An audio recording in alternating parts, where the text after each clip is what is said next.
Thank you, John. And now I'd like to invite Dr. Krishna Chinnapalli, who is one of the young doctors on NHS Medical Director's Clinical Fellows Scheme, and is working in our policy unit, to tell you all about that. Krishna.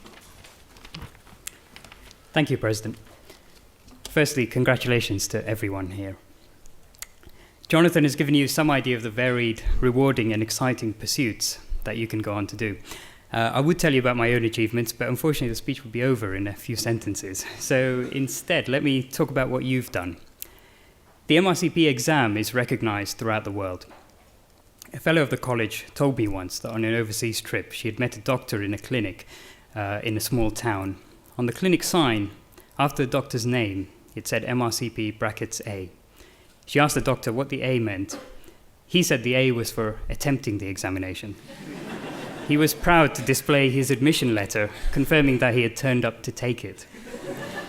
So, of course, the most prestigious sign of the MRCP's importance in the world is that it has a clinical test named after it. For the non-medical people here, an MRCP is also a special type of MRI scan for gallstones. And one can see why the scan is called an MRCP, so bear with me here. You usually go for the test with symptoms of nausea and loss of appetite. Some people advise you not to eat or drink in the few hours before. When you go in, you're asked to take out your phone, take off your watch, and confirm your identity. From then on, an examiner watches your every move. As the test begins, you have a sensation of claustrophobia and not being able to hear yourself think. After what feels like hours, it's eventually over, but you don't know how it went. And then a few weeks later, you're told the result. Does that sound familiar? So after months of revision books and courses, 15 hours of written exams, facing 10 examiners, what have you achieved? Well, I think there are two things. In ancient Rome, Cicero said, "In nothing do people so nearly approach the gods than in giving health to others." In nothing do people so nearly approach the gods than in giving health to others. You have been taught how to give health. You've now proved that to the college.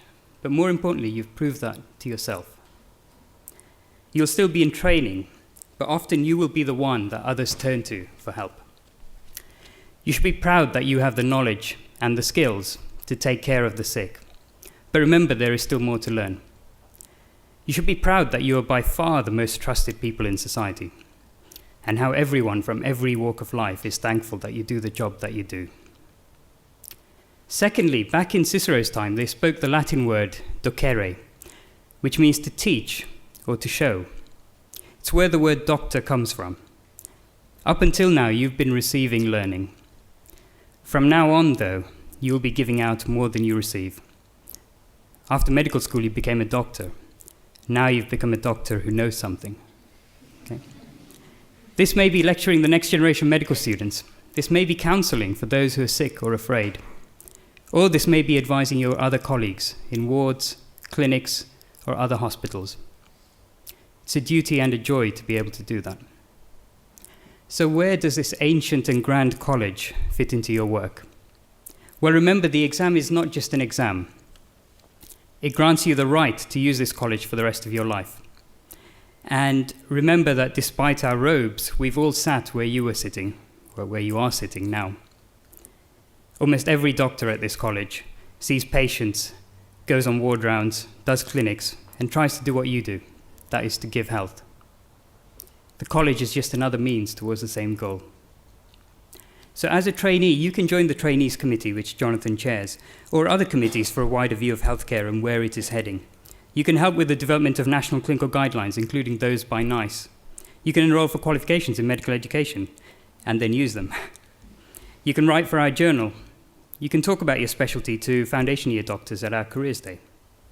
Now that you've passed, you can even set questions for the MRCP exam yourself. Or you can even apply to be a clinical fellow like me and stand here delivering your own speech. Finally, one of my colleagues, Georgina, pointed out that Roger of Roger's Thesaurus was a fellow of this college. I think you should be immensely proud of what you've done and where you've come so far. Your family should be proud of you too, and I should know because my sister's sitting there as well, videoing me right now. Back to Roger and his Thesaurus' words. You should not just be proud, you should be appreciative, should be glad, should be glorious, should be majestic, should be satisfied, and you should be well pleased. So have a wonderful evening.